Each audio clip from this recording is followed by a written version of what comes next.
breaking things. Don't freak out if you break something. I mean, you're supposed to break things. So what happens? What if you break something during an inspection? Well, we have the answer for you.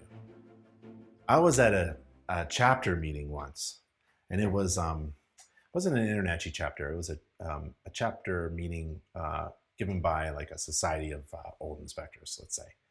And somebody was sharing that they performed an inspection and they were in the kitchen, they turned on the dishwasher, yada, yada, yada. The dishwasher leaked all over the floor.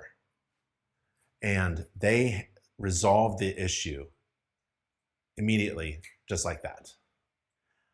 That was fantastic information. I was on the edge of my seat. I was holding my coffee. I had to put it down. I couldn't believe I was going to get this amazing tip on how to resolve this issue where you turn on the dishwasher and it leaks all over the floor and there's water and soap all over the floor. Oh my gosh, what a mess. How did it resolve like that? He said, I offered to pay for the whole thing and I bought a new dishwasher. That isn't a, no, what? Oh my God. I literally got up out of my seat and I said, I can't attend to this chapter anymore. I don't want to learn this crap. That's terrible advice. So you as a home inspector, if you turn on the dishwasher and it leaks all over the floor, that's what you're there to find. If you use normal operating controls and the garage door falls off its rails, if you flush the toilet and it leaks all over the tile floor, if you, you should be turning around and waiting for someone to pat you on the back and congratulate you and thank you. Oh, thank you so much. If you reach underneath the bathroom sink cabinet and touch the trap and it cracks into your hand because it's that soft brass chrome-plated old thing, and it just cracks in your hand, you know what I do? Take a picture of it and put it in the report. Said this thing cracked in my hand. It broke right there. It broke right when I was inspecting it. Well, I touch things when I inspect it, of course.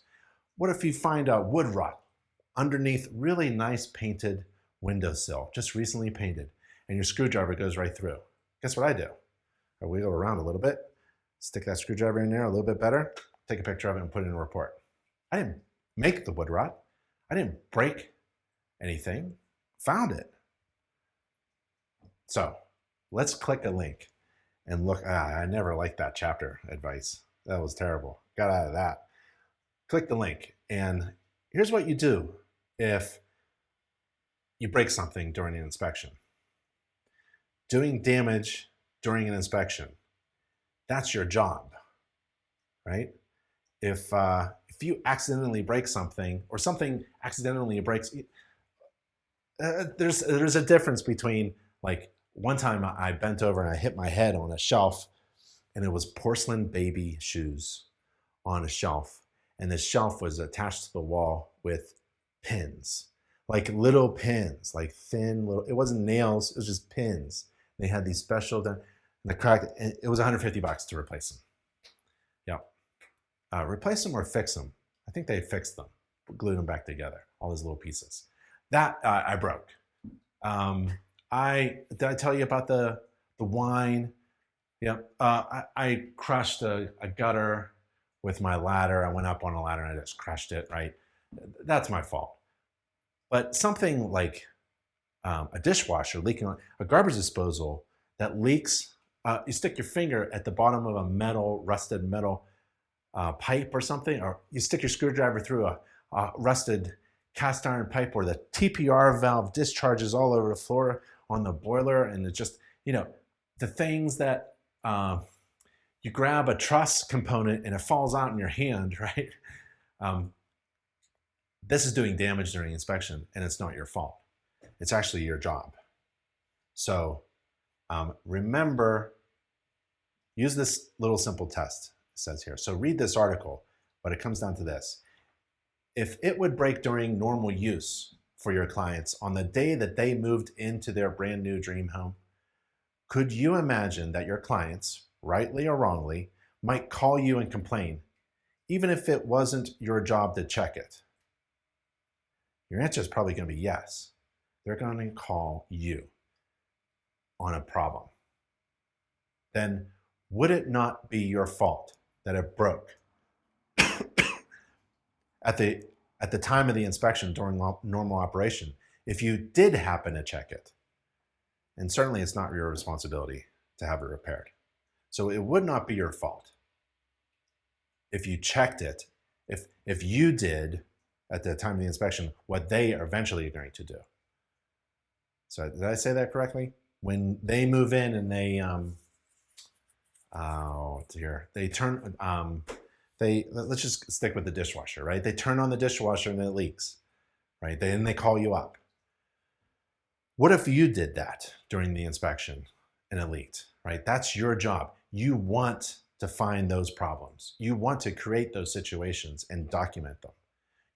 I would rather turn on the dishwasher during the inspection and have it leak than to have my client move into their home, turn on the dishwasher for the first time and have it leak. So remember, reframe the situation the next time you think you've caused damage during an inspection. It's not your responsibility to repair things. It's your responsibility to break them. So don't freak out. Don't freak out. And according to, the InterNACHI Home Inspection Standards of Practice, I mean, this is a limited visual inspection only. You're not even required to find all the problems in a home. There are defects all over this room right here, this office room right here that I'm doing my video in, right? But I'm not required to find them all. I'm not required to report them all. I'm required to do two things. I'm required to report upon the defects that I both see, I see that problem, and I deem it to be, I consider it to be, I describe it to be a major, major problem, a material defect. So I have to do two things. I have to both see it and deem it material. If I don't see it, if there's a defect above my head right here in the ceiling, and I don't see it, I can't possibly report upon it. If I see it and I don't think it's a big deal, I don't have to report upon it. So the Home Inspection Standards of Practice is a really good document, standard to refer to and adhere to as much as you can. But yeah, that's the difference between finding a defect and making a defect. It's your job to find defects. And if it breaks in your hand, that's fantastic. I get all happy about it. I take a picture of it. That's what I want you to do too.